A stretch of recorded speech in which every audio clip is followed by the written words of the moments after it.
Il suffit de rencontrer une seule personne qui voit en toi quelque chose et qui te donne une opportunité que toi tu parviennes à transformer par la suite. Je crois que c'est ça la clé, c'est ça le secret. Salut à tous, bienvenue dans Merci on vous rappelle, c'est le podcast qui vous emmène dans les coulisses du casting avec des histoires et des parcours incroyables. Aujourd'hui, on plonge dans l'univers du costume, du stylisme avec une invitée pour qui le vêtement est bien plus qu'un accessoire, on va y arriver. C'est un langage, un outil de transmission, un lien. Samia Boujard, bonjour, bienvenue, merci d'être là. Salut, merci pour l'invitation. Bah, merci à toi d'avoir accepté. En plus, ça a été rapide, connexion directe sur Instagram, etc. et tout, donc c'était cool. Première question pour toi, ça serait, tu devrais décrire ton style créatif en 3 mots. Ça serait lesquels et pourquoi? Fluide, humain, coloré. Je Voilà, c'est les premiers mots qui me viennent. Alors, fluide pourquoi? Parce que, par expérience, enfin j'ai commencé à faire ce métier, déjà de manière, Mmh. autodidacte, c'est-à-dire, costumière et styliste, et directrice artistique de manière autodidacte, mais avec une expérience, un background, en tant que vendeuse dans un premier temps, responsable de boutique, dans le prêt-à-porter. D'accord. Et donc, après avoir, commencé à travailler, comme styliste, ben, fluide parce que je l'expérience m'a appris que quand on force, ça ne fonctionne pas. Il faut il faut que ce soit fluide, il faut que ce soit logique, tu vois? Il faut que tout de suite, la personne, que ce soit une personnalité publique qui s'habille pour une prestation, où elle est en représentation ou pour, un caractère, un personnage, il faut que ce soit fluide, il faut que ce soit évident.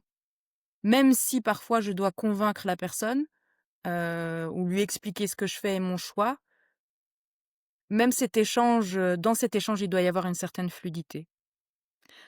Humain, bah, de manière logique, c'est-à-dire que, bah, comme notre rencontre et le fait de ma présence aujourd'hui, Mmh. je ma «carrière» entre guillemets, bah, je bientôt 10 ans, donc je pense que je peux me permettre de parler de carrière. Tout s'est fait jusqu'à aujourd'hui de manière organique. C'est les rencontres avec des êtres humains qui m'ont, appris à faire mon métier et qui me font avancer dans mon métier. Et que puis après dans le cœur même de mon métier, encore une fois, quand je dois habiller une personnalité publique ou un personnage, pour un film ou pour un shooting, mais qui a un personnage, le côté humain, toujours pour moi, prime sur, l'esthétique, tu vois? Hem et puis, le troisième, j'ai oublié ce que je t'ai dit en troisième. Tu m'as dit fluide, humain et créatif, je crois, non? Non, c'était ça, je crois? Coloré, Coloré, oui, c'est vrai, coloré. coloré, coloré. Hem, Parce que le pour moi la cou j'adore le noir et le blanc. D'accord. Si on ergote, ce ne sont pas des couleurs, Ouais. hem, mais mais les couleurs ont un langage. Mmh. Donc en dehors du noir et du blanc, pour moi, c'est vraiment un langage. Tu peux dire quelque chose, enfin, pour moi, une même tenue, donc une même silhouette, si elle est noire, si elle est rouge ou si elle est verte, Mmh. elle va pas dire la même chose. Même si c'est le même vêtement, la même silhouette, elle va pas raconter la même histoire, elle va pas transmettre la même émotion. Mmh. J'aime beaucoup ce que tu disais par rapport à fluide, si on peut revenir là-dessus. Parce que tu disais, ouais, quand on force, ça marche pas. Mais tu sais, on fait dans un milieu où des fois il faut prendre sa place, tu vois? Donc j'aimais bien parce que ça faisait un peu comme un contraste. Tu dis quand ça on force, ça marche pas, mais en même temps on est là, si on prend pas sa place, on n'existe pas, tu vois? Je sais pas si tu vois ce que je veux dire? Je vois totalement ce que tu veux dire. Hem et c'est très, c'est très, quotidien. C'est-à-dire, c'est vraiment quelque chose que je vis au quotidien. Chaque nouveau projet sur lequel je travaille est une première fois. Et il est vrai que lorsque j'ai voulu forcer ou que j'ai tenté de forcer, de m'imposer, ça n'a pas été, productif à mon sens. Donc je crois que pour ma part, je me situe un peu entre les 2. C'est-à-dire que je force mais en douceur. Tu vois? Comme, on le ferait avec un enfant qui n'oserait pas monter sur un vélo parce qu'il aurait peur parce qu'il est tombé la minute d'avant et qu'il a plus envie de se faire mal. C'est de le forcer doucement en lui expliquant. Et je crois que se faire sa place, la faire avec force, avec violence, c'est contre-productif. Surtout, dans le milieu dans lequel nous on évolue, Mmh. surtout quand on est des personnes, non Bien blanches. sûr, oui. Le fait de s'imposer et peut vite être interprété comme une forme, d'agressivité ou de violence Mmh. qu'on nous colle comme étiquette. Hem, donc ça rend un petit peu cette façon de faire, qui est nécessaire et parfois indispensable, Mmh. un peu délicate. Oui, je t'en remercie. Tout à l'heure, on parlait de ton parcours, tu nous en as parlé, rapidement. Est-ce qu'on peut revenir en détail? Comment vraiment t'es arrivée dans ce milieu? Parce que tu as dit que tu étais vendeuse. Ouais. Quelles études? Tu passée par où? Comment t'en es arrivée là, en fait? C'était quoi le déclic? J'ai toujours voulu faire des études d'art artistique parce que j'ai toujours eu une appétence pour tout ce qui était de l'ordre de la création, le dessin, la peinture, l'écriture. Mes cours préférés quand j'étais à l'école, c'était une activité qu'on avait qui était le théâtre. Alors je pense pas que je pense que je suis une piètre comédienne, mais j'aimais bien cet environnement de s'imaginer des choses Mmh. et le cours de français. Parce que le cours de français nous donnait accès à la lecture, à la littérature et donc à d'autres mondes, à des imaginaires et dans ces imaginaires, il y a cette chose que moi j'aime beaucoup, c'est la couleur et puis les formes, les volumes et puis on en vient indirectement aux vêtements. Mmh. Hem Et donc je n'ai pas fait d'études créatives parce que, on me disait qu'il fallait un bon métier, un vrai métier. J'ai fait, heu, j'ai fait du marketing et du management D'accord. et je suis diplômée en marketing et management. J'ai fait un, master en management événementiel. J'ai fait, aussi, je sais plus comment est-ce qu'on appelle ça, hem Décris-le. Ah! Un certificat interuniversitaire en interculturalité, et Ah migration, ouais. mais je n'ai jamais, travaillé dans aucun de ces secteurs. Je n'ai jamais utilisé, en tout cas de manière directe et de manière académique, aucun de ces diplômes. Je Mais par contre, ça a nourri ma manière de traiter l'information et ça reflète aussi surtout ma curiosité. Mmh. Donc pour en revenir à comment est-ce que je me suis retrouvée là, j'ai fait des études donc et en parallèle, il fallait payer son loyer, remplir son frigo et en Belgique en tout cas, parce que c'est très différent en France, j'ai travaillé en France aussi, Mmh. le métier de vendeuse est moins un métier en tant que tel. C'est-à-dire que, quand tu vas essayer de jobber, tu vas jobber dans un café, un restaurant Mmh. ou dans un magasin. En France, la vendeuse est plus considérée comme un métier. Il y a plus de codes, parce que j'ai travaillé en France aussi durant ma carrière, non Ouais. artistique et il y a vraiment des codes en France, dans le secteur de la vente, de détail et donc c'était du prêt-à-porter pour, dames essentiellement Mmh. et en fait, là, j'ai pu nourrir mon affection pour la couleur, pour les volumes, pour le beau, pour le conseil, pour l'accompagnement, pour l'humain, pour l'échange, pour l'aspect, social et sociologique aussi que représente le vêtement et en fait, j'ai fait ça pendant près d'une dizaine d'années et puis, ma vie privée et familiale, à un moment donné, m'a poussée, en fait, à reconsidérer mon travail, ma carrière professionnelle et puis, j'ai fait une formation supplémentaire en tant que conseillère en images pour apprendre, l'impact des couleurs, comment est-ce que tout ce qui est morphologie et tout ce qui est lié Mmh. et en fait, je me suis aperçue que je n'avais pas besoin de cette formation, c'était plus pour me rassurer parce que tout ça, je l'avais expérimenté sur le terrain pendant un grand nombre d'années et donc ça, c'est l'aspect maîtrisé de Mmh. comment je me suis enfin, qui a fait que je me retrouve, aujourd'hui à être styliste dans l'audiovisuel. Ça, c'est l'aspect maîtrisé et l'aspect non maîtrisé, c'est qu'un jour, j'ai fait une rencontre, une petite voix m'a soufflé, et cette rencontre n'était pas n'importe quelle rencontre, c'était la première femme noire en Belgique qui, présentait la météo OK. sur la première chaîne, publique. En TBF, on dirait? C'est ça, sur la RTBF. Et donc elle est venue dans une boutique où je travaillais à temps partiel pour développer, le nouveau projet que je voulais, qui était justement l'accompagnement des femmes dans, la constitution d'une garde-robe et l'expression de leur identité au travers de leurs vêtements. Et un jour, elle est venue, dans cette boutique où je travaillais et elle avait besoin d'une tenue qui pourrait fonctionner pour le matin où elle faisait la présentation de la météo et pour l'après-midi parce elle était et elle est toujours d'ailleurs comédienne et humoriste, on Mmh. peut la citer d'ailleurs, il s'agit de Cécile Djounga OK, ouais. et donc je lui ai fait la proposition, d'une tenue qui allait pour les 2 et là, elle était pas convaincue. Je n'ai pas forcé pourtant, j'ai, recommandé, conseillé Mmh. ça a fonctionné et quand elle est revenue, je lui ai demandé s'il y avait quelqu'un qui s'occupait justement de ses looks et de son style. Mais je savais pas vraiment que ce métier existait. Tu vois? J'avais pas conscience de ça Mmh. et donc je lui ai proposé d'être la personne qui pouvait l'aider, l'accompagner dans ses tenues pour ses représentations dans son travail et elle m'a dit: «Écoute, oui, heu, tentons le coup» et donc ça a commencé comme ça. C'est extraordinaire. Et franchement, c'est extraordinaire, mais en même temps, ça reflète très, très fort ma manière de travailler et ma manière de concevoir, les choses et voir peut-être même le monde de manière générale. C'est-à-dire que encore une fois, forcer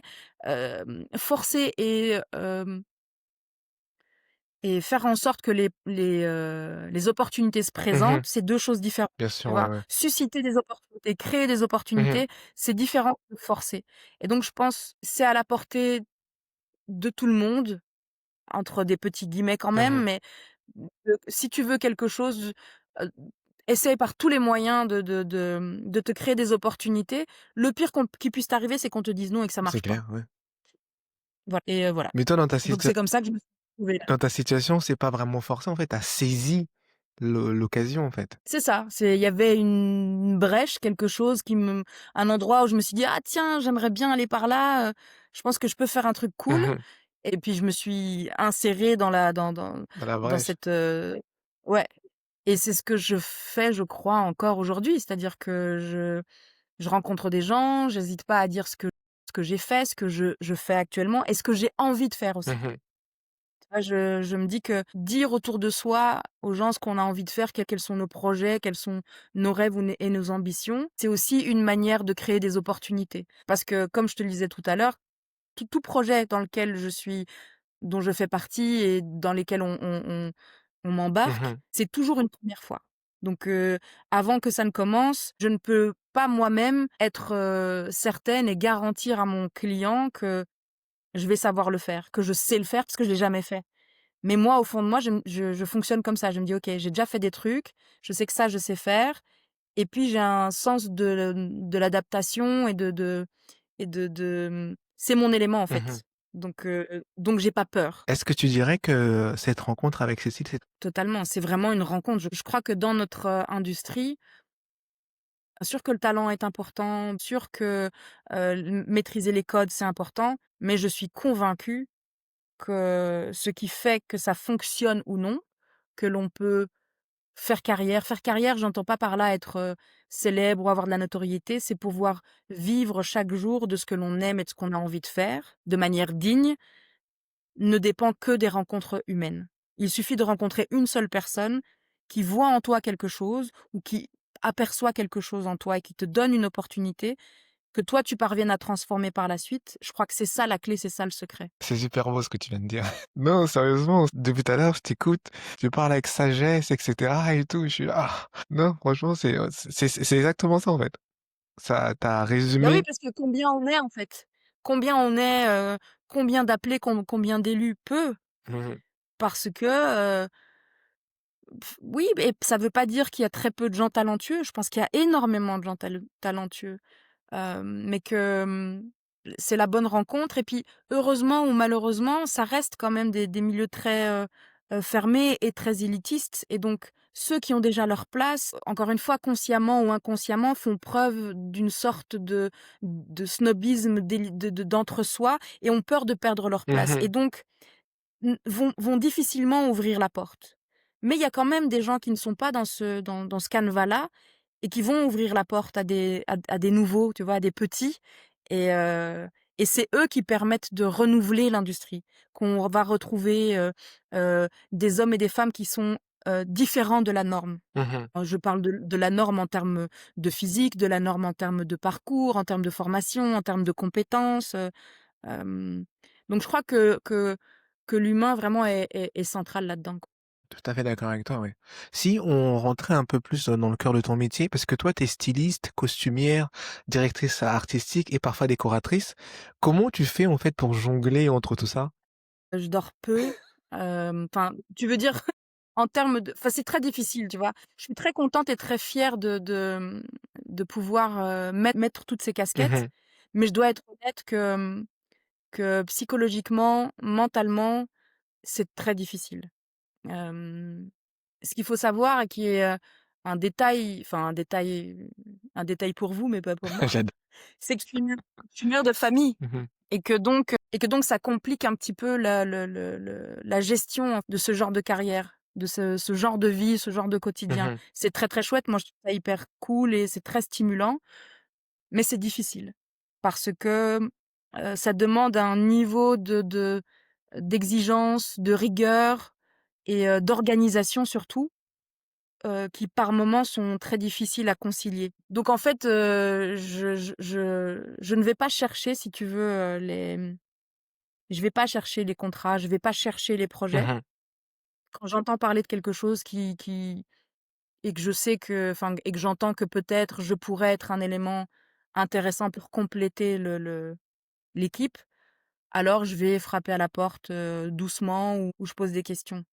Mais la plupart du temps, fort heureusement pour moi, on vient me chercher et donc on va venir me chercher pour faire du stylisme, Mmh. sur un shooting, sur une émission de télé, hem, sur un événement, pour une publicité. On va venir me chercher pour faire du costume, et du décor pour un film, une série, un clip. Avec le temps, j'apprends à dire non Mmh. parce que justement toutes ces casquettes, je peux pas les porter en même temps.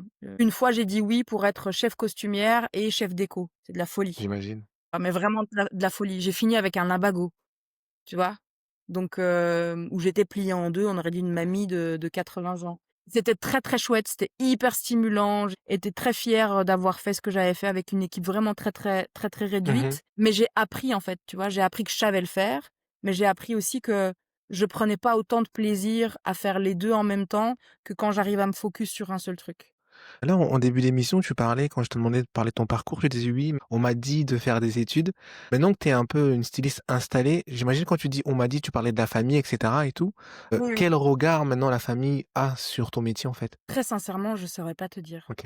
Je Enfin, il y a certains membres de ma famille, heu, qui, heu, qui trouvent ça génial, ce que je fais parce qu'ils savent les coulisses, Mmh. parce qu'ils savent, la gestion de la famille, des enfants, l'emploi du temps, hem, la fatigue et aussi, tu vois, l'aspect mental. On est quand même dans une industrie où maintenant on commence à en parler depuis quelques années, mais la santé mentale, elle est vraiment hyper Mmh. importante. Et ouais, il y en a certains qui trouvent ça vraiment cool parce que j'ai tracé ma route un peu toute seule et à mon rythme.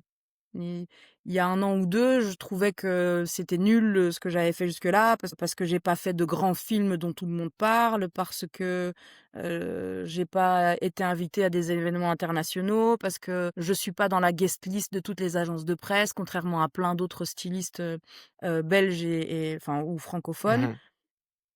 Mais en réalité, comme je disais tout à l'heure, maintenant, je me dis que ce dont je suis la plus fière, c'est que en fait, je vis de ce que je fais, de ce métier que j'ai choisi, de la manière dont j'ai fait ce métier, c'est ma manière à moi parce que personne m'a appris. Mmh. J'en connais d'autres, oui, j'en connais parce que j'en ai croisé avec le temps, mais j'ai jamais été l'assistante de quelqu'un, j'ai jamais été observer comment est-ce que les autres fonctionnaient.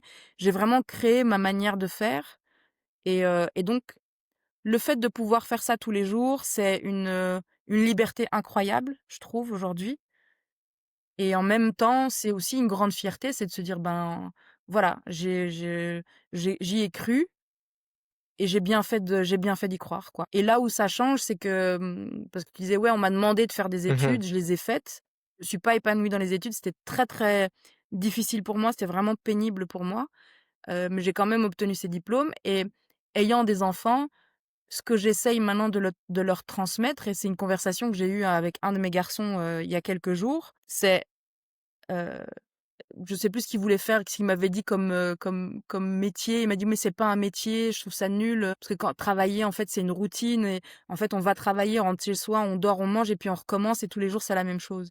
C'est nul quand tu fais un truc que tu as pas choisi, dans lequel tu t'épanouis pas et qui te fait pas vraiment plaisir». Oui, mais il me dit: «Comment est-ce qu'on fait?» Il dit: «Bah, tu choisis quelque chose que toi t'aimes faire et puis tu trouves les gens qui ont besoin que tu le fasses pour eux Mmh. ou que tu les accompagnes et en fait ça peut être ton métier. Donc ça veut dire que n'importe quoi que tu fais vraiment bien peut être ton métier.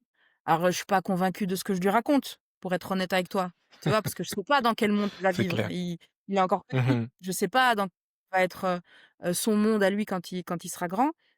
Mais en tout cas, de transmettre ce truc de prendre un maximum de plaisir dans ce qu'on fait. Mmh. Et alors je sais que mon discours pourrait être interprété par certains, et ce serait et je peux l'entendre et c'est tout à fait, OK, c'est que oui, mais voilà, tu là, toi, tu peux te permettre de dire ça parce que ça a fonctionné pour toi. Mmh. Oui, en effet, mais pour le même prix, ça aurait pu ne pas fonctionner. Tu vois, là, je suis dans un espace qui est mon espace que j'occupe depuis, bientôt 8 ans maintenant Mmh. et en fait, quand j'ai pris cet endroit en location, j'avais juste fait mon tout premier contrat en télévision avec Cécile Djunga et j'avais de quoi payer 4 mois de loyer. Tu vois? Donc j'ai souscrit à un bail locatif, Mmh. heu, sur 3 ans en n'ayant dans ma poche que de quoi payer pour 4 Bien mois. sûr. Mais je me suis dit: «Vas-y, qu'est-ce qui va me prendre, en fait? Si jamais je peux pas payer?» Rien parce que je n'ai rien. Je m'étais fait déjà moi mon film, je dis: «Si ça ne fonctionne pas, je trouverai quelqu'un qui pourra reprendre et comme ça, propriétaire-là ne perdra pas d'argent à cause de moi, mais moi au moins j'aurais essayé». Tu vois? Et voilà, là pour le coup ça a fonctionné, c'est cool. Ça aurait pu ne pas Oui, fonctionner. c'était Tu vois? risqué. C'était quand même un risque. Ouais, je crois que c'était un ouais, c'est un petit risque. Faut de temps enfin je crois qu'il faut. Mais là, si tu me lances là-dedans, on va partir dans des trucs, Vas-y. Non, métaphysiques, non, tu sais, le sens de la vie, qu'est-ce qui vaut le coup, pas le coup, non, qu'est-ce que j'adore. le risque? Non, non, vas-y, j'adore, vas-y, pars. Si on revenait au Ouais, je crois qu'il faut prendre des risques. faut prendre des risques, bah oui, bah, surtout dans je me répète, mais dans le domaine ou dans le milieu dans lequel on travaille, si tu prends pas de risques, tu pas là, en fait. Je crois que si tu prends pas de risque, tu pas là. Et puis en même temps, il faut accepter aussi, que notre, identité. Il y a des gens qui fondamentalement ne sont pas faits, ne peuvent pas prendre de risques. Ça va à l'encontre de leur mode de fonctionnement, Mmh. tu vois? Donc et donc quand tu veux faire partie de cette industrie, mais qu'à un moment donné, tu réalises que tu n'es pas quelqu'un qui est capable, apte de, prendre des risques, parce que psychologiquement, mentalement, c'est pas possible ou c'est trop douloureux, c'est de la souffrance pour toi, laisse tomber, en fait. Trouve un chemin de traverse et voilà. Non, c'est clair. P Faut se connaître, je crois, tu vois? Faut se connaître un peu.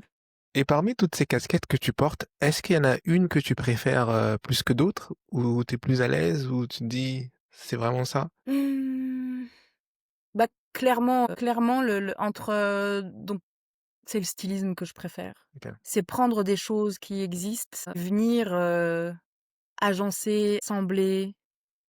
J'ai une image qui me vient là comme ça en t'expliquant ça, un peu comme un sculpteur, hem, de l'époque des dadaïstes, tu sais, qui prenait un peu tout et n'importe quoi, et qui les assemblait, qui disait: «Voilà, ceci est une œuvre d'art». Ouais. Tu vois? Mmh. C'est, c'est vraiment ça que j'aime bien, c'est parce que, après ça, je suis extrêmement sensible au non-verbal des gens Mmh. et ça m'aide dans mon travail et en même temps, parfois, c'est très difficile parce que quand tu te retrouves à travailler avec des gens avec lesquels tu as pas d'atome crochu, mais que tu dois quand même aller au enfin, quand je me retrouve avec des gens avec lesquels j'ai pas d'atome crochu, mais je dois aller au bout du truc et que je sens que l'énergie, que le non-verbal, dit, tout le contraire de: «Oui, oui, c'est OK que tu t'occupes de moi», mais que ça dit, «Putain, vivement que ça passe parce que je peux plus voir ta gueule», c'est difficile. Même eux, fort heureusement, c'est pas la majorité du temps. Mmh. La majorité du temps, ça me permet de jauger si je vais dans la bonne direction, si la personne se sent bien et franchement, je trouve que c'est extrêmement satisfaisant. Ça m'apporte vraiment de la joie que de voir le sourire sur le visage de quelqu'un et puis après que son attitude aussi vient suivre ce sourire, accompagner ce sourire parce que la personne se sent bien au moment où on doit aller sur un plateau, poser devant un objectif. Je crois que c'est vraiment, ça que je préfère et puis après ça, c'est quand, j'arrive à bosser sur un projet ou avec, une personnalité et que je peux mixer stylisme et direction artistique et où là, ensemble, encore une fois, pour moi, l'humain est vraiment central, c'est qu'on peut travailler ensemble, échanger sur l'ADA. Qu'est-ce qu'on veut raconter? Avec quoi on veut le raconter? Toi, tu qui? Et ton personnage est qui? Est-ce que tu as un personnage? Est-ce que c'est ton alter ego ou c'est une continuité de ce que tu es, à la ville et et ça, c'est ce que je préfère. Le reste, la déco, c'est pas ce que je préfère parce que je suis trop, obsessionnelle pour ça. Mmh. C'est-à-dire que, surtout quand tu es sur un film ou une série, s'il y a un élément qui bouge, moi, quand je regarde un film ou une série, je suis cette psychopathe qui te dit: «Là, il y a un faux raccord. Sa boucle d'oreille, elle était là, le vase, il a bougé, le rideau, il était à moitié ouvert», tu vois? Et donc sachant ça, je me dis: «Il doit y avoir d'autres psychopathes dans le monde qui me ressemblent et que si je suis la responsable de la déco d'un film et qu'il y a ces erreurs-là», enfin normalement ça devrait pas arriver parce qu'il y a d'autres personnes dont on parle peu souvent mais qui sont exceptionnelles et indispensables, ce sont les Mmh. scripts, heu, qui sont là pour, éviter ce genre d'erreur. Mais ça arrive et donc en fait, c'est beaucoup plus stressant, je trouve, que le stylisme où là, bien sûr, même quand tu fais du costume, là aussi, il y a des faux raccords, mais je sais pas, là, c'est plus, mon œil et mon cerveau sont beaucoup plus entraînés là-dessus, quoi. Ça me fait penser, est-ce que ton entourage ou tes amis proches, hem, ils ont un peu peur de ce regard-là, comme tes stylistes, quand ils viennent te voir habillé pour un événement, ils ont peur: «Ah, va dire non, ça c'est pas bon, ça c'est pas bon». C'est arrivé déjà parfois, ouais, c'est déjà arrivé, mais mais on me demande conseil, ou alors, Heu, en fait, comme je travaille beaucoup Mmh mh. et que, et que j'ai un côté un peu, j'ai besoin beaucoup d'être seule. Je suis souvent très, très entourée, très, très accompagnée et j'ai un énorme besoin de solitude. Les gens que je fréquente et donc ceux qui sont mes amis et qui peuvent parfois me demander conseil sont des gens qui travaillent aussi soit dans l'industrie, de l'audiovisuel, Mmh. de la mode ou alors ce sont des femmes entrepreneurs, c'est souvent des femmes. Je suis très entourée de beaucoup de femmes. Il y a très peu oui, oui, finalement, il y a très peu d'hommes autour de moi. Il y a beaucoup de femmes et elles sont entrepreneurs, pas forcément dans le même secteur que moi et alors elles me demandent des conseils et il y en a certaines même quand elles ont des événements importants, elles viennent ici, là où je me trouve, qui est mon atelier, mon Mmh. vestiaire. Heu, Moi personnellement, j'ai déjà un look parfois, l'as de pique à côté de moi, c'est un gamin, quoi. Heu, donc voilà, pour certains, je suis un peu la ref parce que je peux être très critique. Mmh. Et puis pour d'autres, je crois qu'ils me prennent pas tellement au sérieux parce que voilà quoi, parce que moi-même je me prends pas au sérieux. Si maintenant tu nous ramenais un petit peu sur, ton quotidien, par exemple, si tu bosses sur un projet en tant que styliste, à quoi ressemble ta journée, en fait? C'est très difficile de répondre à cette question parce que ce qu'il faut savoir, c'est que je suis la styliste, en interne de la RTBF. OK. Que pour vous en France, c'est comme si on disait, Tu sur, je sais pas, France 2, Mmh. parce que c'est ça, c'est la chaîne Public, ouais. publique. La styliste de France 2. Donc ça veut dire que toutes les émissions récurrentes, le journal télévisé, la météo, certains magazines, tu sais, qui sont diffusés toutes les semaines ou tous les 15 Mmh. jours, c'est moi qui m'en occupe. Ça veut dire que la présentatrice, le présentateur, le journaliste, la journaliste, sa production, ont le loisir de faire appel à moi pour les accompagner dans la création d'une identité stylistique et dans, le choix de leur silhouette. Donc de manière régulière, j'ai une collaboratrice, géniale, incroyable qui bosse avec moi, hem, avec laquelle on va faire les shoppings, avec laquelle on constitue les silhouettes et donc 3 jours par semaine, sont consacrés au travail du stylisme pour la RTBF. Donc ça, c'est à la grosse louche.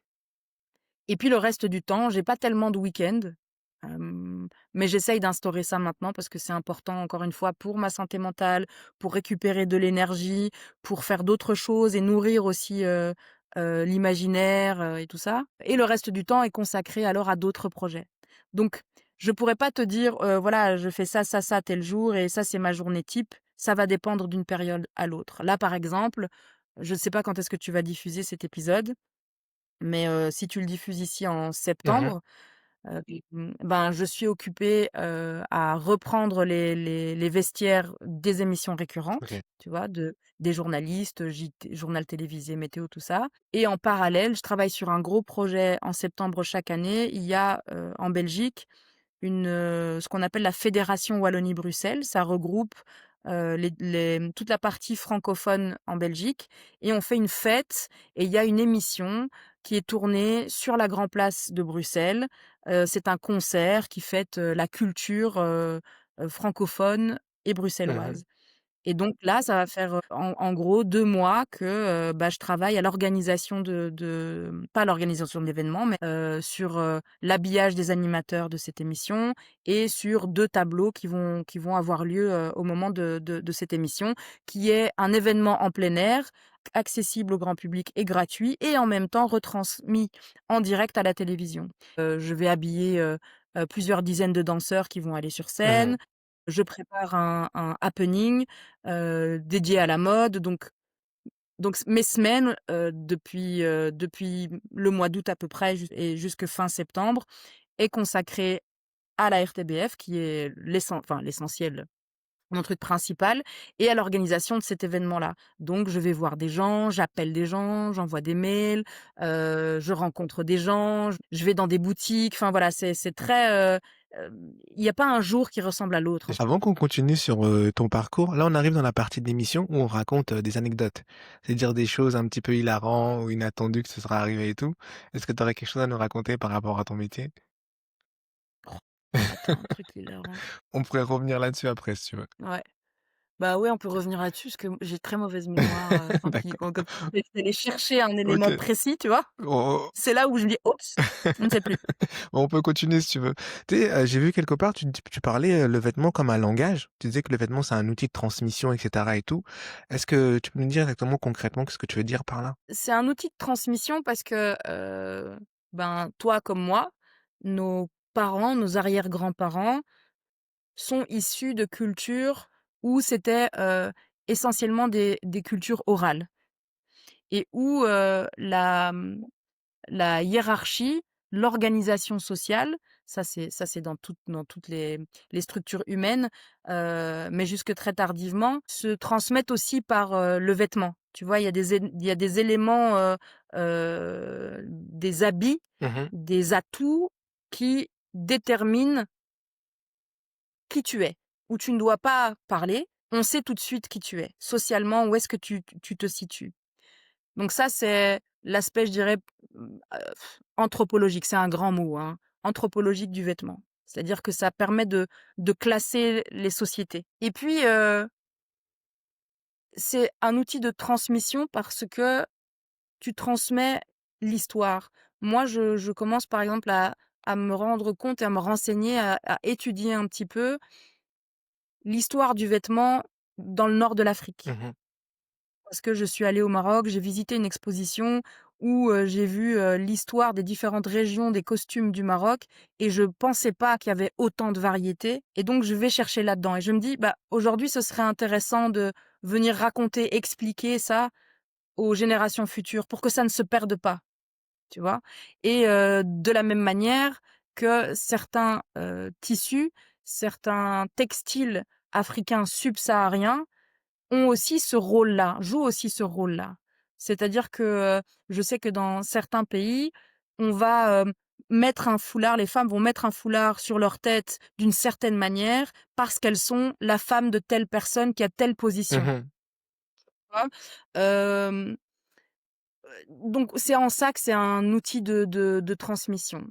Et puis il y a, une autre façon de transmettre au travers du vêtement, c'est de transmettre sa personnalité et comment on se sent. Mmh. Je, j'ai une fille aussi parmi mes enfants et ce que j'essaye de lui transmettre, c'est que, elle a le droit de s'habiller comme elle veut. Mmh. Elle a le droit d'exprimer ce qu'elle veut au travers de son vêtement et que, c'est une question très, très actuelle, c'est que c'est pas parce qu'une jeune fille ou une jeune femme porte une mini-jupe que c'est un appel à la jante masculine, de s'approcher Bien d'elle sûr. sans son consentement. Mmh. Et ça, c'est difficile pour moi parce que moi, je fais pas partie de cette génération. Je fais plutôt partie de la génération de: «OK, où est-ce que je vais? Qu'est-ce que je vais faire? Comment est-ce que je peux m'habiller pour rester en Bien sécurité?» sûr, ouais. donc donc c'est aussi transmettre qu'il y a des codes dans la société et qu'il y en a qui sont bons, qu'il faut, faire perdurer, mais qu'il y en a d'autres qu'il faut changer et que, heu, notre voix et notre corps sont des outils qu'on peut, mettre en place pour justement faire changer, évoluer ces codes. C'est très fort ce que tu racontes. Tu sais, tu veux parler de transmission. Est-ce qu'il y a un projet dans lequel un costume a pu changer la perception d'une histoire ou d'un personnage? vous voyez pas la même chose, mais toi finalement tu te dis: «Non, mais il faudrait que ça soit comme ça» et tu vas voir? Laisse-moi réfléchir. Non, pas vraiment parce que j'ai pas fait beaucoup de cinéma. Mmh. J'ai pas fait beaucoup de cinéma. J'ai Ou fait même en beaucoup télé, plus même en de télé par exemple. Tu sais, tout à l'heure tu parlais de télé. la météo. Est-ce que peut-être une personne, tu la voyais plus habillée comme ça, mais elle était pas très sûre et au finalement elle t'a fait confiance et elle s'est dit: «Ah ouais, mon look parle» et cetera et On peut prendre Cécile qui est vraiment qui est pour moi, la pierre angulaire, si tu veux de ma carrière et de mon apprentissage, de ce qui se fait, de ce qui se fait pas et de comment ça doit se faire en télé. mmh C'est que, on a créé ensemble une silhouette reconnaissable et une identité, ce que j'appelle une identité stylistique. mmh C'est-à-dire que quand elle était à la météo, elle portait des jupes, qui allaient en dessous du genou, qui avaient une coupe corolle, donc tu sais comme une fleur un peu mmh évasée, pour marquer sa taille. Les hauts étaient légers, avec toujours le haut du corps, dégagé et tout ça dans des couleurs hyper peps. Alors on peut interpréter ça de 2 manières différentes. Une manière qui est je vais commencer par la moins pas la moins intéressante, mais en tout cas, il faut passer par là parce que c'est une manière d'analyser, de critiquer le travail qui a été fait mmh de manière très colorée. Alors on peut interpréter ça en disant: «Mais oui, mais c'est parce qu'elle est noire et les noirs, ils aiment bien les couleurs et ça leur va bien». Le truc qui est inaudible, en Bien sûr, fait. ouais. Tu vois? C'est vraiment inaudible. Hem ou de l'autre côté, de dire: «OK, on s'invite chez les gens». Tu sais, tu fais la météo, tu t'invites chez les gens, tu es chez les gens. Mmh Tu es dans leur salle à manger, tu es dans leur cuisine, dans leur salon, au moment où tu leur dis: «Demain, il va Bien pleuvoir». sûr. Parce qu'on est en Belgique ici, donc demain, il va pleuvoir et donc dans cette grisaille, venons apporter de la couleur, en C'est fait. vrai, ouais. C'était ça aussi l'idée, c'était venir changer les codes de cette partie, de météo. C'était vraiment apporter du soleil, vraiment apporter de la couleur, vraiment apporter, quelque chose de joyeux. C'était ça en fait, c'était apporter quelque chose de joyeux et en fait, les vêtements qu'elle portait à la météo n'avaient absolument rien à voir avec ce qu'on pouvait créer ensemble comme silhouette Mmh pour aller à d'autres événements, pour faire d'autres choses. C'est parce que pardon, c'est parce que cette, silhouette fonctionnait bien quand elle passait, à l'écran. Parce que ça la rendait, reconnaissable, parce que ça lui apportait une certaine prestance et un certain confort aussi. Donc voilà, là, ça a changé quelque chose et me vient un autre exemple aussi que je peux te mh. donner, c'est que, depuis 2 ans, je travaille sur, ce qu'on appelle un dress code justement pour la télé là, pour, la Mmh RTBF.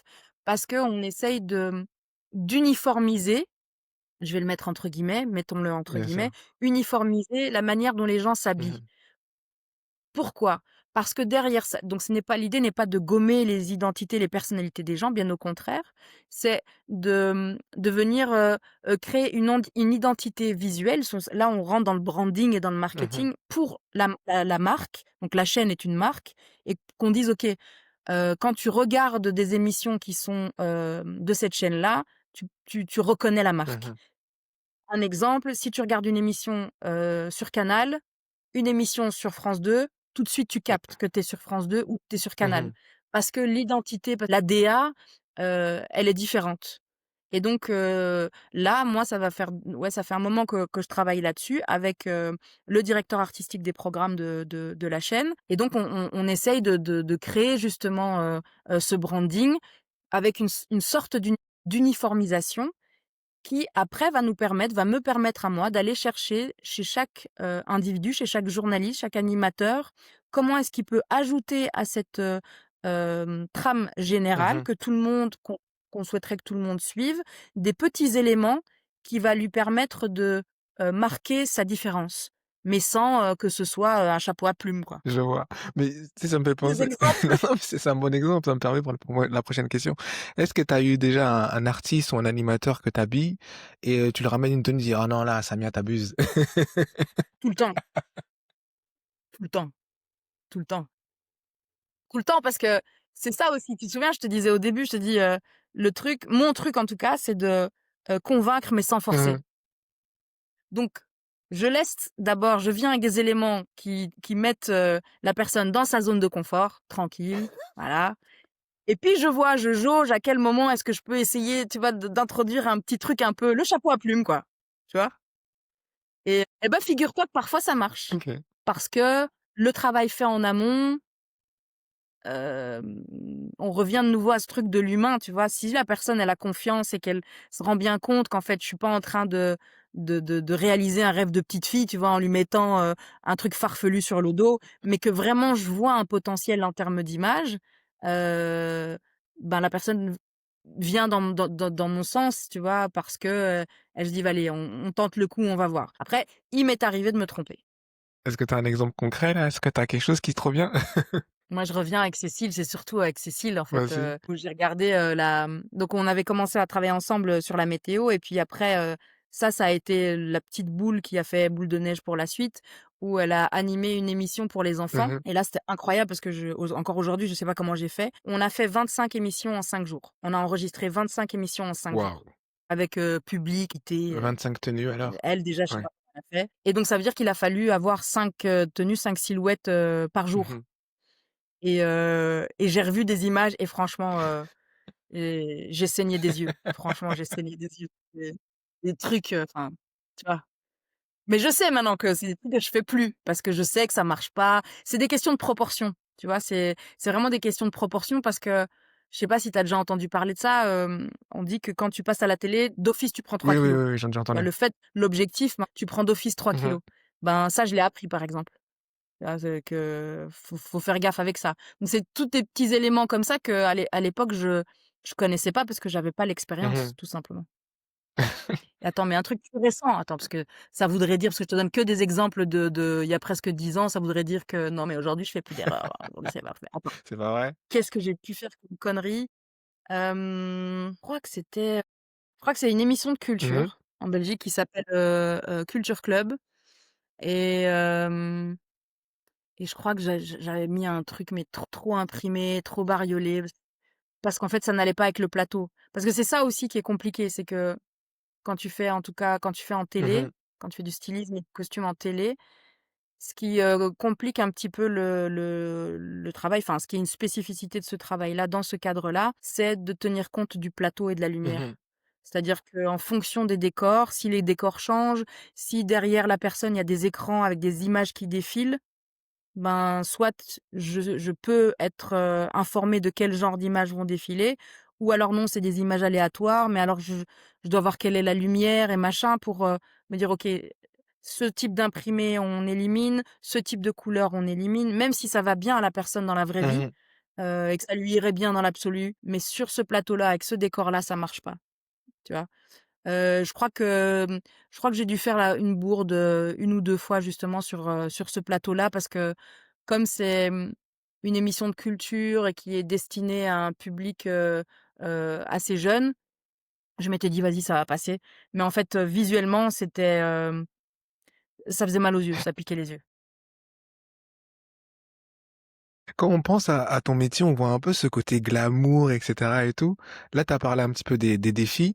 Est-ce que tu as eu des moments où tu as dû improviser peut-être en direct ou je sais pas, te dire: «Ah, là, il faut qu'on change ça va vraiment pas» et Oui, ça c'est déjà arrivé. Mais en fait, quand je prépare un styling et que je suis prévue sur le plateau, donc ça dépend des projets. mmh. Quand je suis prévue sur le plateau, j'ai toujours un plan B, un plan C, un plan D, au minimum, tu vois? Parce qu'on sait jamais, la personne aurait eu la bonne idée de boire son café, et quelqu'un a trébuché et paf, il y a du café partout. Heu, la personne finalement n'est pas confortable dans ce vêtement qu'on a essayé au préalable, mais finalement après réflexion, après s'être vue dans le miroir, Mmh. après avoir, vu les regards des autres sur elle, elle n'aime pas. Heu, peut-être une erreur de ma part, ça fonctionne pas finalement comme je te disais avec le décor, avec la lumière. Mmh. Parfois c'est la technique qui pose problème, c'est-à-dire que le vêtement, représente un problème pour les micros. Tu vois? Les tissus qui font du bruit, les tissus qui ne se tiennent pas assez et sur lesquels on peut pas fixer un micro de manière, correcte. Mmh. Donc ouais, il y a en fait, c'est un métier que les gens de l'extérieur imaginent hyper glam, mais en fait le côté glam, c'est vraiment juste le le le côté immergé de l'iceberg. Ouais. Parce qu'en fait, le plus gros du travail, il est en dessous. Mmh. Le plus gros du travail, il est pas du tout glam, tu vois? J'ai, des chariots dans lesquels je dois mettre des fringues, que je tire. Quand j'arrive sur un plateau, je suis en Mmh. sueur. Je dois veiller à, moi, ne pas sentir la transpiration. C'est drôle, enfin, ça peut être, marrant, mais c'est hyper important Mmh. parce qu'en plus, je suis très, très proche des gens, donc je dois veiller à bien aller chez le Bien dentiste sûr, tous les ouais, ans j'imagine. pour pas avoir de taches sur l'appui de la tronche parce que je bois du café H24, mais enfin, tu vois? Donc ça, c'est le côté. Et alors à l'inverse, ça existe aussi. J'ai eu à avoir affaire à des gens qui avaient une hygiène, douteuse, mais tu peux pas leur Bah, non, bah, dire, oui, tu surtout vois? pas. Ou alors tu essayes de leur dire, mais de manière délicate en leur tendant un, tu vois, Chewing-gum. une bonbonne de déo ou donc ça, c'est l'aspect pas glam. Et puis il y a aussi les allers-retours, c'est-à-dire que tu essuies beaucoup de refus Mmh. et les gens pour lesquels tu travailles, ils n'ont pas conscience de ça. Je sais pas s'ils devraient, mais aussi, on devrait leur dire, mais c'est beaucoup d'allées-venues, c'est beaucoup de enfin, voilà, i c'est très, très chouette si on aime, l'organisation, tu vois, gérer des trucs Mmh.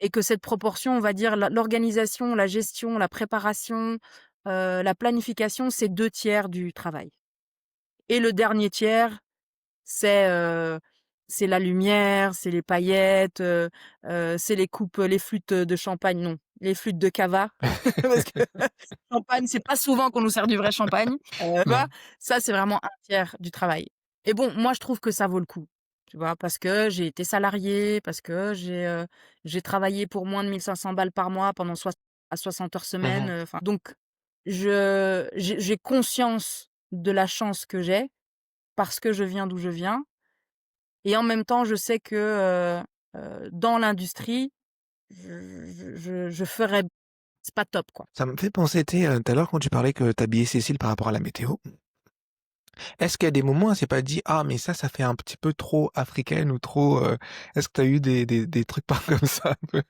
Au contraire, on a travaillé, on a justement à ça, à un moment donné, OK. où parce que, Cécile travaillait entre la Belgique et la Oui, j'ai vu, ouais, France, elle a fait parce des que émissions pour Cécile a enfants aussi, ouais. habité, toute une dizaine d'années, en France et elle a fait le cours Mmh. Florent, en France et tout le temps où elle faisait la météo, elle présentait aussi C'est toujours pas Ouais, sorcier. Donc tu vois c'est pas l'émission sorcier. C'est pas sorcier avec Oui, c'est Jamy? ça, oui.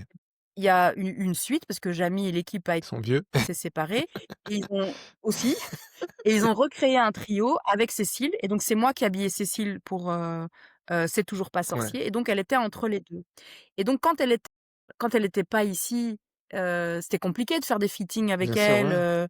de choisir, enfin voilà. Et puis quand, tu retrouves des pièces pour des partenariats, que c'est des emprunts ou des locations, le temps où je peux moi les garder, il est limité. Mmh. Alors, il faut être aussi calé, enfin carré sur l'agenda. Mmh. Elle avait, déniché une marque à Paris, j'essaie de me souvenir du nom, c'était j'arrive plus à me souvenir. Je suis désolée, C'est pas j'arrive grave. plus à me souvenir. C'était une créatrice qui faisait, des vêtements avec, en tissu en wax D'accord. et donc elle faisait des robes, elle faisait des bustiers, elle faisait des combis avec, juste une épaule et donc on avait commencé à travailler avec cette marque-là parce que Cécile avait quand même une volonté de pas gommer son Bien identité. sûr, ouais. C'est en ça aussi que le vêtement est un outil. Le vêtement est politique. Tu vois? Mmh. Que quoi qu'il en soit, le vêtement est politique et d'autant plus, dans aujourd'hui, actuellement, ça l'est d'autant plus et et donc je me souviens que c'était un peu, on n'était pas à l'aise de faire ça, D'accord. tu vois? On n'était pas tranquille de faire ça, mais on l'a fait et et c'était très chouette. Est-ce qu'il y a eu des retours ou des retombées ou des gens qui disaient: «Ah ouais, mais non». Par rapport à ses vêtements, les gens aimaient toujours bien comment elle était habillée parce que comme je te dis, ça changeait, tu vois? C'était très coloré, Mmh. il y avait peu de couleurs en télé et des retombées, oui, parce que enfin, peut-être que tu ne sais pas, mais elle a cessé d'animer la météo parce qu'il y a eu un retour, il y a eu tout un tollé, où une personne a laissé un message et un message raciste à son encontre. OK. C'était pas le premier, il y en avait eu beaucoup avant Mmh. et en fait, celui-là, a été, le dernier auquel elle n'a pas réagi et ça a donné lieu à un procès Ah ouais, OK. et qu'elle a gagné, qu'elle a remporté, un procès en parce que c'est un délit, hein, Bien sûr, oui, oui, oui, c'est un délit, oui. le racisme est un Ouais. délit, puni par la loi et donc depuis lors, il m'a fallu du temps, pas tout de suite après, Mais depuis lors, moi aussi je réfléchis plus à l'aspect politique du vêtement, étant donné qu'on fait de la télé. Mmh. Même si on est derrière, même si on est un métier de l'ombre, hem, je j'ai l'impression qu'on a quand même un rôle, à jouer, qu'on a quand même une mission parce que on touche le grand public Mmh. et qu'on fait partie d'une minorité, mais on existe et cette minorité, elle complète, le l'entièreté de la société Mmh. et donc avec les femmes avec lesquelles je travaille aujourd'hui, ben, celles qui ont un message important, un message politique à transmettre et que le vêtement est un outil avec lequel elles sont OK de transm de communiquer, c'est comme ça qu'on travaille. On Mmh. l'utilise, on n'hésite pas à Mmh. l'utiliser. Mais ça reste quand même, je suis toujours pas à l'aise complètement avec ça, Mmh. quoi. Tu sais, quand tu parles par rapport au message de Cécile, ça me surprend un peu parce que quand tu regardes, le côté visuel de la RTBF et comparé à France 2 ou à TF1 et cetera, il y a un peu plus de diversité de votre côté que du nôtre, donc tu te dis peut-être que les gens sont habitués, tu vois? Apparemment non. Parce que notre pays est plus petit, tu Mmh mh. vois? Et je crois qu'il y a une vraie volonté d'être proche des gens, Mmh. tu vois? Mais, mais encore une fois, c'est des habitudes, tu vois? Changer des habitudes, ça demande de la rigueur et puis il faut se forcer, puis il faut changer aussi le regard des gens, ceux qui regardent, Mmh. la télé, tu vois? Qui sont pas habitués à voir des gens «différents» entre guillemets, différents d'eux, différents de ceux qu'ils ont l'habitude de Mmh. voir, depuis toujours. Donc je crois que c'est juste que le pays est plus petit et que donc c'est plus concentré, c'est peut-être juste ça.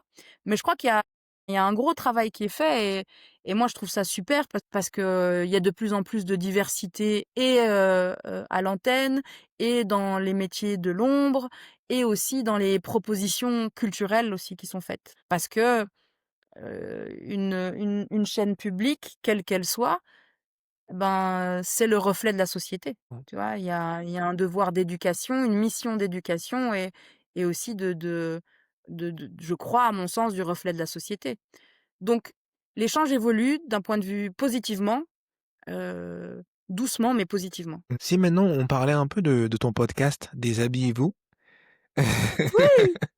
Parle-moi un peu comment c'est né, d'où c'est venu, c'est quoi ce besoin? DHV, c'était, Déshabillez-vous. Ça s'appelait au début, ça s'appelait, attends, c'était pas Fitting Room, c'était Fitting Room? Attends, non, je sais plus comment c'était quoi le nom? Dressing OK. Room, voilà. C'était Dressing Room. Mon idée, c'était, bah, tu vois, on a beaucoup parlé Mmh d'identité mh. et en fait, pour moi, le vêtement, c'est un outil de transmission, comme tu disais. C'est aussi un outil d'émancipation, un outil, de revendication. Mmh. C'est vraiment et ça l'a toujours été, hein, à travers l'histoire, ça l'a toujours été et en fait, je m'étais aperçue que j'avais plein de chouettes conversations avec des gens par rapport justement à leurs vêtements et leur identité et je me suis dit: «Putain, ça serait vachement bien de, tous ces gens avec lesquels j'ai des super conversations en off, d'avoir ces conversations-là, mais dans leur dressing», tu vois? OK. Et donc l'idée est restée, sur mon Google Drive avec plein de drafts différents, de versions différentes. Au début, je pensais faire ça, comme une émission de télé, un peu comme, tu vois, sur Canal, je sais plus comment est-ce qu'elle s'appelait, La boîte à Mademoiselle Agnès. Tu vois, Mademoiselle mmh. Agnès, un peu à l'arrache, enfin, elle avait l'air de faire beaucoup de choses à l'arrache. J'ai écouté une interview où c'était à moitié à Mmh. l'arrache et j'imaginais ça, tu vois, d'aller dans les vestiaires des gens ou devant leur armoire, assise sur une chaise, parce que tout le monde n'a pas un Mmh mh. dressing, instagrammable, tu vois, esthétiquement C'est joli, ça. pour être filmé ou photographié et donc ça, c'était le frein et puis le frein aussi, c'était le vestiaire, enfin ton armoire, ton dressing, c'est vraiment une partie très, très, très personnelle, quoi. Tu vois? Souvent, tu as ton petit panier avec tes slips, celui avec, tes chaussettes, tu vois? Avec tes pyjamas, que tu montres à C'est personne, ça. tu vois? Parce que tu veux que personne les voie. Donc c'est vraiment un endroit très, très personnel et donc l'idée de dressing room dans le vestiaire, c'était compliqué et puis voilà, au fil, des mois, voire même des années, parce que je pense que ce truc, je l'ai traîné pendant bien 3 ans, je Mmh crois. mh. À un moment donné, je me suis dit: «Tu sais quoi? Vas-y, lance-toi, parce qu'en fait, ton idée, elle sera jamais parfaite. Ta maîtrise, technique filmer, pas filmer, machin, quelle caméra, quel angle, coupage, pas découpage, pas découpage, écrit, pas écrit, script, pas script. Vas-y, fais un truc que tu peux faire. Donc le truc qui me semblait le plus accessible, c'était le podcast. Et par chance, j'ai un de mes frères qui avait aussi l'idée de faire un podcast et qui lui avait déjà acheté le Oh matériel. cool. Parce que aussi ma recherche de chercher le matériel, alors il fallait que ce soit le meilleur, mais il fallait pas que je doive vendre un rein ou un enfant pour l'acquérir. Bah, je l'ai emprunté à mon frère. Et d'ailleurs, c'est toujours celui-là que j'utilise, D'accord. heu, parce que lui n'a pas finalement sorti son podcast et j'ai gardé son Mmh. matos et j'ai enregistré, je pense, 8 Ah oui. épisodes et le premier épisode, c'était complètement à l'arrache. J'étais sur, un shooting photo pour une, campagne d'une nana qui a lancé un projet ici en Belgique qui s'appelle Mmh. DALF, du début à la fin. Je t'explique son concept rapido, c'est qu'elle récupère les invendus, des non calibrés des producteurs, j'espère que je dis pas de bêtises, donc les trucs que les producteurs jettent, les légumes, les machins, parce que ça marche pas pour la distribution. Mmh. Ils sont moches, ils sont un peu Ouais, ouais, tordus, ouais. ils ont pas la bonne couleur et c'est détruit tout ça. Il y a des tonnes et des tonnes chaque année qui sont détruits. Donc elle récupère ça et elle fait des recettes j'allais dire des trempouilles, tu sais, les trucs dans lesquels les trucs pour prendre Ouais, ouais, l'apéro genre, ouais. quoi, tu vois? Et donc bref, elle me contacte pour, faire le stylisme sur ce shoot, cette campagne de promo pour son produit. J'ai un copain qui vient m'aider en tant qu'assistant et puis un peu plus tard dans la journée quand le shooting est fini, mais qu'on est quand même en train de ranger parce qu'il y a ça aussi. C'est ça, c'est l'aspect pas glam du boulot. C'est quand tu dois ranger le set, c'est l'horreur. Tout remettre, séparer ce qui est propre, ce qui est Mmh. sale, ce qui machin et il vient avec un pote à lui que je connaissais pas qui est un grand garçon, noir, super beau, hyper élégant, qui parle avec une voix hyper douce. Et en fait, on commence à parler de fringues parce que j'adorais comment il était, j'adorais sa Mmh. dégaine. On parle, on parle, on parle, on parle. Et puis il y a une ampoule dans ma tête qui s'allume et je dis, est-ce que ça te dit qu'on enregistre un épisode de podcast? Parce qu'en fait, j'ai un podcast. J'avais pas de podcast, j'avais juste Une idée. ni draft, tu vois, d'un hypothétique projet de podcast sur mon Google Drive. Il m'a dit: «Ouais, OK, mais là, j'ai faim». J'ai dit: «Bah, venez les gars, on va manger». Donc on s'est rempli la panse et puis on est venu à mon atelier, il était hyper tard et on a commencé à enregistrer. Alors c'était fastidieux parce que il m'avait dit plein de trucs hyper intéressants, hyper passionnants et alors j'ai voulu lui faire redire, mais c'est impossible, Ça. c'était impossible parce qu'on était pris, tu sais, dans une conversation et tout, c'était impossible. Mais on a quand même réussi. J'ai quand même réussi à reposer les questions et parce que c'est un exercice quand même que de poser des questions à des gens. Tu es bien placé pour le Mmh. savoir. Tu vois, garder le fil C'est ça, ouais. rouge, revenir quand on digresse, mais il faut pas digresser trop longtemps, tu vois? Et donc c'est comme ça que ça a commencé. Donc j'ai fait mon épisode avec lui et puis, je me dis: «Vas-y, je vais contacter tous les gens que je connais et qui ont quelque chose à dire sur le vêtement et sur l'identité et heu et puis je vais faire ce podcast». Donc j'ai fait les enregistrements. J'ai commencé à poser des questions autour de moi de gens que je connaissais qui avaient aussi des Mmh. podcasts, sur d'autres sujets et c'est une nana qui a un podcast elle est psy pour les OK. entrepreneurs. Elle s'est spécialisée en psy pour les entrepreneurs et elle m'a donné le contact d'une nana. Je bosse avec 2 nanas qui sont situées en France et que j'ai jamais vues en vrai, tu vois? Ça va faire 2 ans maintenant et je les ai jamais vues en vrai et donc j'ai contacté une nana qui s'occupe du montage et de cleaner, les Ah audios cool. et puis j'ai contacté une et puis elle m'a donné cette personne-là, Alice, que je salue, des belles fréquences, qui m'a donné une liste d'autres nanas, qui font aussi, de l'accompagnement pour les Mmh. podcasts et je suis tombée sur, Laetitia, qui est podcast manager, qui s'est lancée comme podcast manager pendant le covid et donc en fait, c'est elle qui s'occupe de tout le reste, de mon podcast et une troisième personne que j'ai engagée de manière ponctuelle qui s'est occupée du graphisme Mmh. et donc qui a créé tous les templates, sur lesquels, ben, je fais rien du tout. Laetitia colle les Ouais. photos, on fait les textes ensemble, enfin voilà. Parce que, pareil, je l'ai laissé traîner tellement longtemps ce podcast que je me suis dit: «Ça demande beaucoup de Mmh. compétences» et ces compétences-là, je les ai pas. Je peux je pourrais les avoir, mais est-ce que j'ai envie de développer ça? C'est comme la déco, tu vois, tu Mmh. sais? Oui. J'ai bien aimé le faire, mais j'ai pas envie d'en faire, j'ai pas envie que ça fasse partie de mon quotidien, tu vois?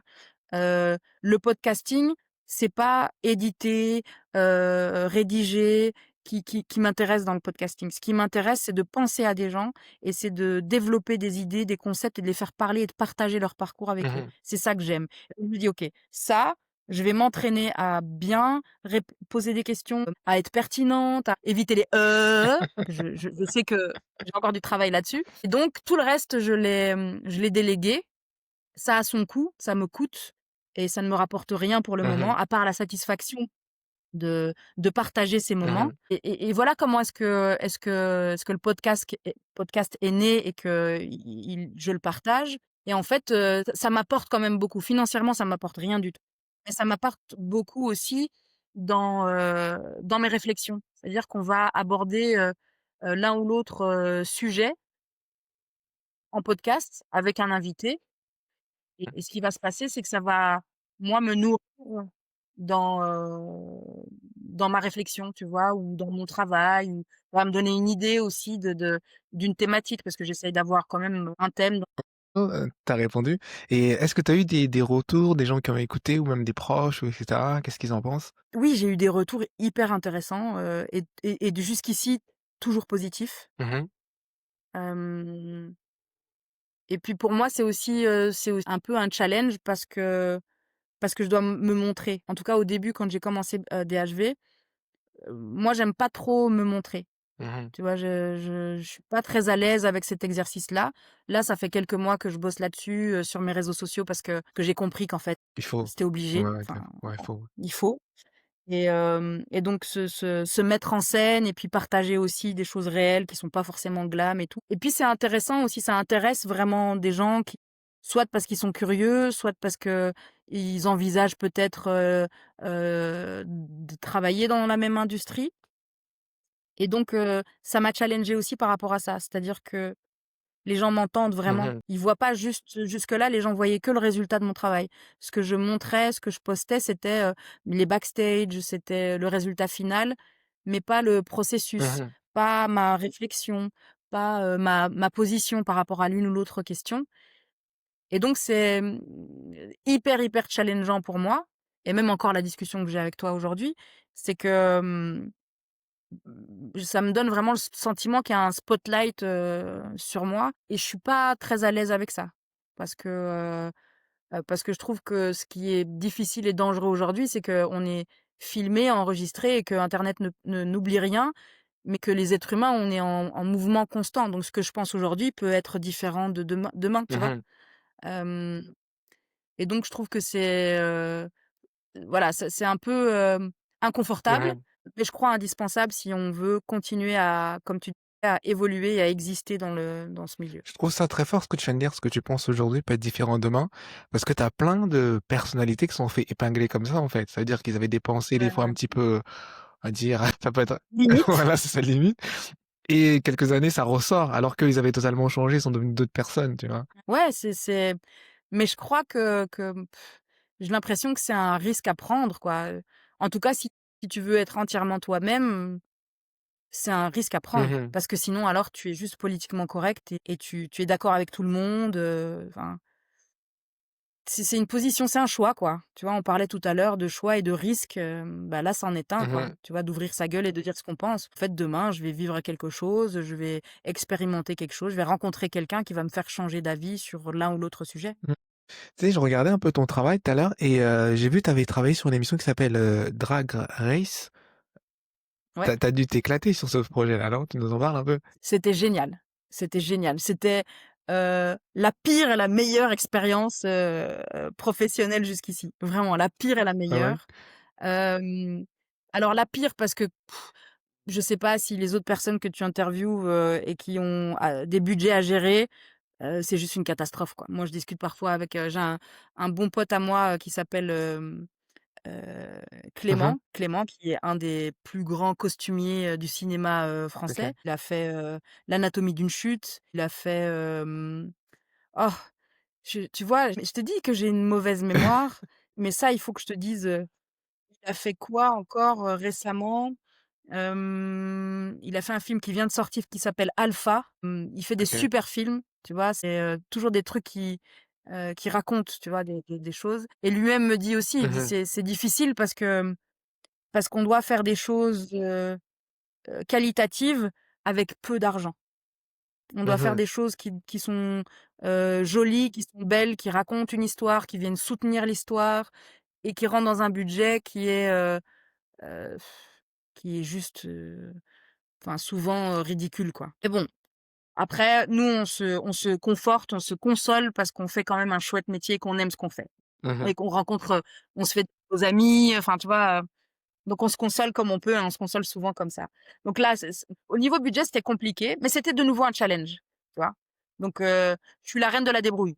Là, je peux te pondre un costume avec 2 francs 6 sous, avec 3 bouts de torchon, tu vois? Tu me donnes du fil, une aiguille, 3 perles et je te fais un truc Mary Poppins du costume.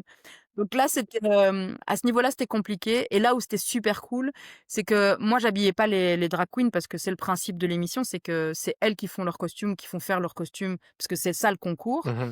Mais moi, je m'occupais d'habiller les membres du jury. Heu et donc comme dans Drag Race France et dans le RuPaul, la version originale américaine, ben, tu as, une drag qui est, la membre du jury, principale. Mmh. Et donc là, elle est habillée en drague, ça c'est elle qui gère avec, elle-même ou avec son habilleuse, son costumier et il y a des moments pendant l'émission où, il ou elle vient en civil dans l'atelier rencontrer les dragues, quand ils sont habillés en garçons OK. quoi, tu vois? Si tu veux et donc c'était ces tenues-là que moi je devais faire. Là, en l'occurrence, c'était Rita Baga Mmh. et ça, c'était chouette parce qu'il aime les couleurs, parce qu'il aime les bijoux, donc voilà, on avait des costumes de toutes les couleurs avec plein de coupes différentes, on pouvait jouer sur les chaussures, les bijoux, rajouter des enfin voilà, ça c'était super cool et puis il y avait, des invités, donc tu as les membres du jury invités et là aussi c'était un sacré challenge, tu vois? Par exemple, j'ai eu, la chance et l'honneur de travailler avec Lio pendant 2 Mmh. semaines, tu vois? Donc j'ai habillé Lio pendant 2 semaines, hem et Lio, elle est hyper calée en mode, tu Bien vois? sûr, ouais, ouais. Je veux dire, heu et voilà, donc c'était chouette. Franchement, ça, c'était vraiment, vraiment chouette. C'était un sacré challenge parce que, voilà, il a fallu faire, avec, les moyens qu'on m'a donnés, qui étaient plus importants quand même, il faut le concéder, sur la deuxième saison que sur la première et faire avec des choses qui existaient, sur lesquelles qu'on a utilisées telles quelles, des marques qui ont bien voulu nous prêter des vêtements, des choses qui ont été créées de toutes pièces, des choses qui ont été customisées, transformées. Donc ouais, là, c'était vraiment, c'est vraiment hyper, hyper chouette. C'était vraiment, super cool. En fait, il y a 2 gros projets comme ça sur lesquels j'ai travaillé, qui étaient hyper challengeants. Donc il y avait ça, il y avait Drag Race, mais peut-être que je te pique ta prochaine Non, non, non, question. continue, j'adore. Le 3e projet, c'est celui justement qui m'a fait stopper mon podcast pendant plusieurs mois, c'est The Dancer. Donc c'est l'équivalent de Greatest Talent ou Ouais, je c'est sais pas ça, ouais. quoi, tu vois? Et donc c'est ce qu'on appelle, je crois, un Un télécrochet, télécrochet, ouais, c'est ou ça, ouais. un De concours, danse. de danseurs et là, c'était super, super cool parce qu'en tout, j'ai alors je dis cré c'est un raccourci, hein, je dis j'ai créé 150 costumes. Il y a des choses que j'ai achetées qui étaient telles quelles, Mmh. mais il a fallu les trouver, les choisir et trouver la bonne personne sur qui ça allait. Donc il y a des choses qu'on a construites de toutes pièces, des costumes qui ont été faits de toutes pièces, mais donc 150 costumes quoi, Mmh. en très peu de temps. Est-ce que justement quand c'est comme ça, on peut arriver à être à court d'idées? Parce que tu sais quand tu as 150 à un moment donné, pour la 150e, tu es là. Non, en tout cas pour ma part, je peux pas être à court d'idées parce que je fais pas ça toute seule, tu vois?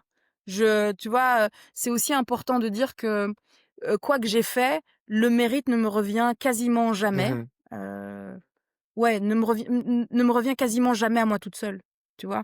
Parce qu'on travaille toujours avec des gens, et moi je laisse la place aux gens de venir apporter un input, donner leur avis, dire ce qui leur plaît, ce qui leur plaît pas, dire ce qu'ils ont envie, vers quoi ils ont envie d'aller et donc arriver à court d'idées, non. Par contre, là où c'est difficile, par exemple, j'ai travaillé sur The Dancer, j'ai travaillé avec Agustin, je sais pas si tu vois qui Non, je vois c'est? pas. C'est un comédien, qui adore la danse. Il a participé à Danse avec les stars, chez vous en D'accord. France là. Et donc il était membre du jury, dans The Dancer et lui, par exemple, il a une idée très précise de ce qu'il veut, des tableaux qu'il fait avec ses danseurs, qu'il voulait avec ses danseurs. Il avait une idée très précise du résultat. Il avait une idée très précise, de, du tombé ou du mouvement qu'il voulait pour un Mmh vêtement. mh. Il a très, très, très conscience de son propre corps, tu vois? Et donc par moments, ça peut être difficile parce que quand je te disais tout à l'heure convaincre avec Mmh. douceur, c'est difficile avec, un profil, comme le sien. Là, parce que il y a des endroits où moi, au départ, je me disais: «Mais en fait, il va pas au bon Ouais. endroit». Au final, je me rends compte qu'il avait raison Mmh. parce que lui a plus d'expérience. Il a de l'expérience de la danse, du mouvement et il sait ce qu'il veut exprimer, tu Mmh. vois? Là où moi, en termes de danse, j'ai pas d'expérience. Enfin, en tout cas, à ce moment-là, je n'avais pas d'expérience. C'était, comme je te le disais au tout début de notre Mmh. conversation, tous les projets sont une première fois Bien pour moi, sûr. beaucoup de Mmh. projets et là, c'était une première fois où j'habillais des danseurs. Donc habiller un corps en mouvement, heu et habiller un corps statique ou en tout cas qui se meut, de manière Mmh. normale, tu vois? Qui marche, mais danser avec c'est différent et donc là, j'ai pas du tout été à court d'idées. Il m'a au contraire, challengée et beaucoup stimulée. OK. Tu vois? Pour une de ces danseuses solistes, pour une danse, un tableau, hem, on est passé par un nombre incalculable d'étapes et de protos parce qu'on n'arrivait pas à voir où il voulait aller. Et puis on se retrouvait confrontés aussi à l'aspect technique, c'est-à-dire que, quel tissu on va utiliser, mais on peut pas utiliser ce tissu-là pour ce genre de truc. Quand elle fait ce mouvement-là, le vêtement doit la suivre, mais ça marche pas parce que le vêtement ne la suit Mmh. pas. Il faudrait faire, utiliser telle technique, mais si on utilise telle technique, ça va, casser l'esthétique ou brouiller l'esthétique du mouvement et de la Mmh. danse. Donc non, je dirais que, je suis jamais arrivée à court d'idées, Mmh. tant que les personnes étaient aussi investies que moi. Ça, c'est un détail non négligeable. Ouais, et dans ton milieu, justement, comment on gère, la gestion du stress et cetera? Parce que tu as dit, tu as travaillé pendant 2 semaines avec Clio. Quand tu vois tu sais, la personne que c'est, qu'elle est en mode et cetera et tout, comment on se prépare quand on arrive sur un plateau avec elle? Franchement, franchement, je me prépare pas. J'ai voulu, essayer ça, j'en parlais, ce matin quand j'ai enregistré justement l'épisode, je crois que c'est l'épisode 20 de mon podcast qui n'est pas encore sorti, qui ne sortira pas tout de suite. D'accord. Ouais, c'est ça, c'est l'épisode 20 de mon podcast. Hem et en fait, mon invitée me disait qu'elle se mettait en condition avant d'aller travailler. Elle travaille aussi, dans la mode plus Mmh. spécifiquement. Elle est make-up artiste et elle me dit qu'elle se prépare, psychologiquement parce qu'il faut qu'elle transmette des bonnes vibes, heu, il faut on se souvienne d'elle aussi avec, justement ces bonnes vibes et tout et en fait, moi, j'essaie d'y aller, j'allais te dire neutre, tu OK. vois? Parce que, y aller avec trop d'entrain, je suis trop enthousiaste et parfois mon enthousiasme peut être perçu comme de la surexcitation, D'accord. tu vois? Ça, je l'ai appris avec le temps, donc j'essaye d'y aller de manière neutre. Alors parfois c'est bien, parfois c'est pas bien parce que je donne l'impression que j'en ai rien à foutre, alors que pas du tout, je suis juste un peu focus, tu vois? Ouais. Tu vois, c'est compliqué les êtres humains, tu vois? Mmh. En fait, je m'adapte quand j'arrive, je prends la température, je suis un thermomètre. Je suis un thermomètre. Je prends la température quand j'arrive OK. et puis je vois, tu vois, ce que je peux me permettre, ce que je peux pas me permettre, tu vois? Ch les gens et moi, ensemble, on positionne la limite, Mmh. quoi. Donc non, je me prépare pas tellement, mais c'est vrai que parfois, il y a eu des personnalités publiques qui, qui m'ont pas, rendu la vie Mmh. facile, tu vois? Où, j'aurais bien voulu leur dire, «Tu sais quoi? Voilà, je les sens tut». Hem Et puis voilà, mais après, on en revient à ce que je disais tout à l'heure, encore une fois, on est dans un métier humain où l'humain est Mmh. central et si tu pas d'atome crochu avec quelqu'un, enfin, en fait, ça sert à rien de forcer Mmh.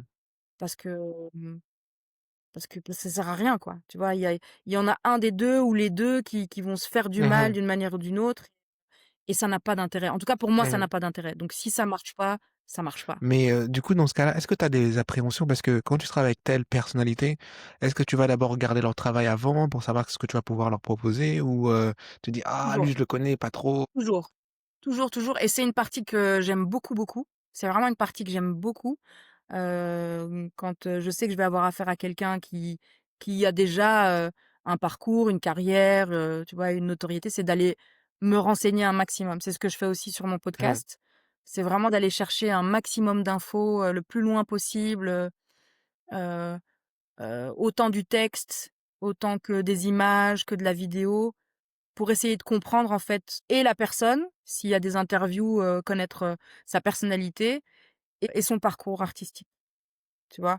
Pour, pour essayer de me positionner, tu vois? Pour essayer de comprendre ce que je peux faire ou non, heu et aussi ressentir si je me sens à la hauteur, Mmh. tu ça, c'est aussi quelque chose, je pense, qui est important, de d'oser se dire et de dire, c'est: «Est-ce que je me sens à la hauteur?» Si oui, let's go, sinon, bah, de se demander pourquoi et d'essayer d'aller trouver des éléments pour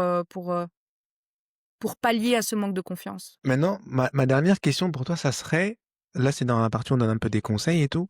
C Quel conseil tu donnerais à une jeune fille styliste qui veut démarrer demain et qui veut prendre sa place?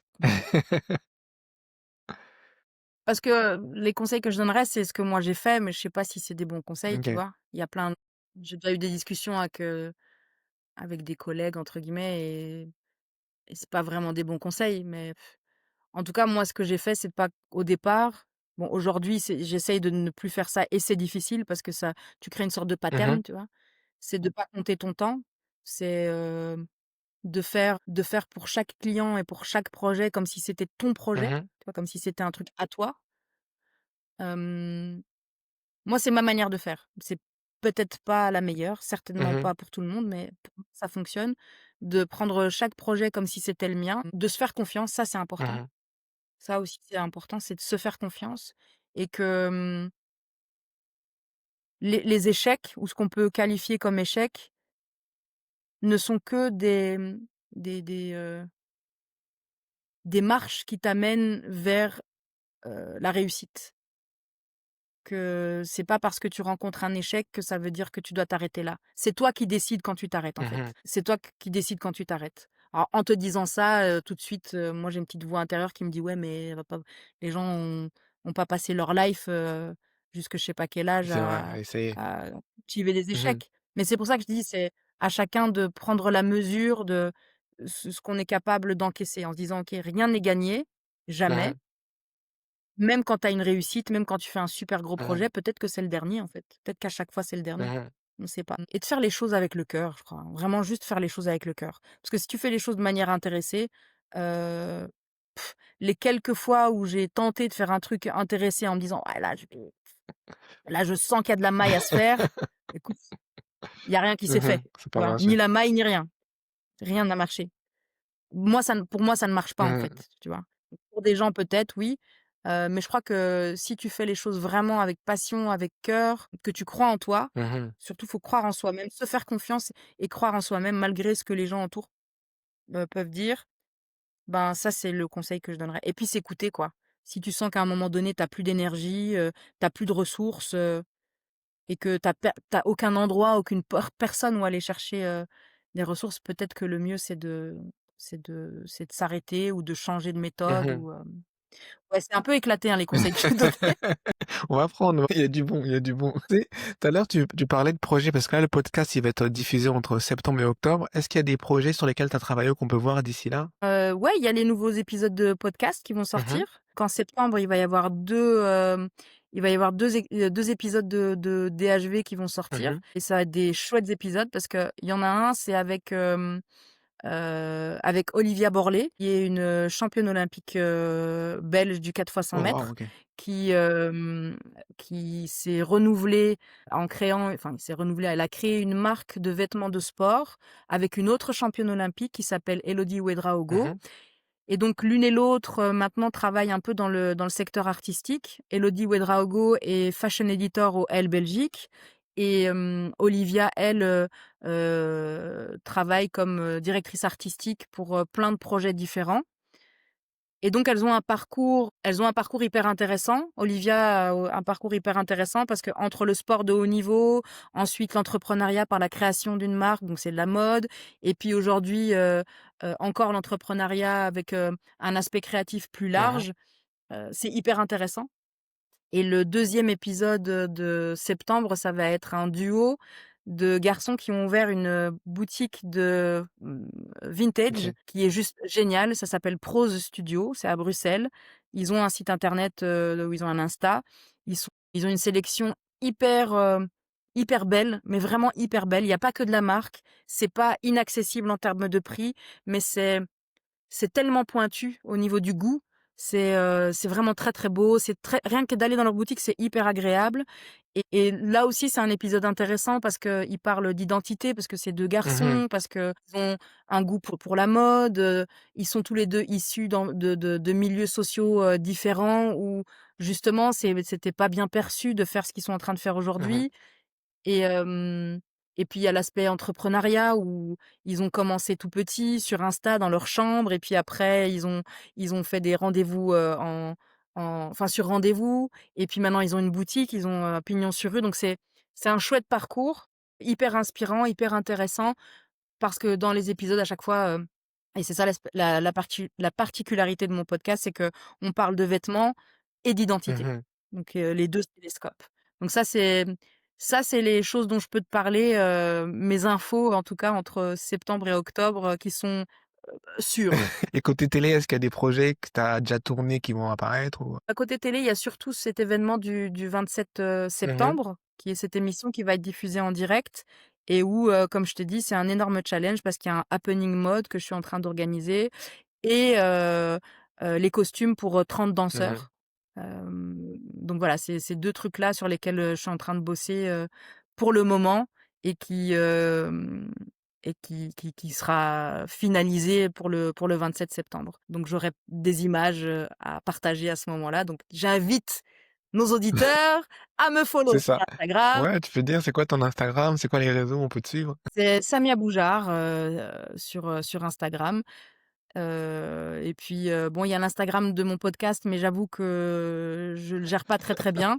Il est un peu, à la Mmh. traîne, mais DHV, déshabillez-vous, DESHABITS, et vous, Mmh. VOUS, est disponible sur toutes les plateformes d'écoute, Spotify et même sur YouTube, mais il y a pas de vidéo pour le moment. Est-ce qu'il y a un jeu de mots? Parce que tu sais quand tu dis, rapidement: «des habits» et «vous», ça fait des Bah oui! Eh oui, Patrick, bien sûr, j'adore les jeux de mots. c'est ça, c'est au début, tu sais quand tu l'as dit, je fais: «Mais non». Après je fais: «Ah oui». Oui, oui, ouais, ouais, bien sûr. En fait, j'aime bien, ouais, il y a un jeu de mots. Déshabillez-vous parce que comme on parle d'identité, je vais t'expliquer le truc. Comme on parle d'identité, on se déshabille, tu vois? Quand on parle de soi, Mmh. c'est une manière de se mettre à nu, si Bien tu sûr, veux. ouais. Donc c'est pour ça que c'est déshabillez-vous. Mais l'orthographe, c'est des vêtements et vous, en Oui, oui, fait. c'est ça, ouais, ouais, ouais. Déshabillez-vous parce qu'on parle et des vêtements et des gens en même temps. Ah donc j'avais bien entendu. Voilà. En tout cas, Samia, c'était un plaisir d'échanger avec toi, d'apprendre plus sur ton parcours. Je te remercie et je te dis, merci, on vous rappelle. Merci beaucoup à toi. À bientôt Samia. Allez, Ciao, ciao. ciao! Bye bye.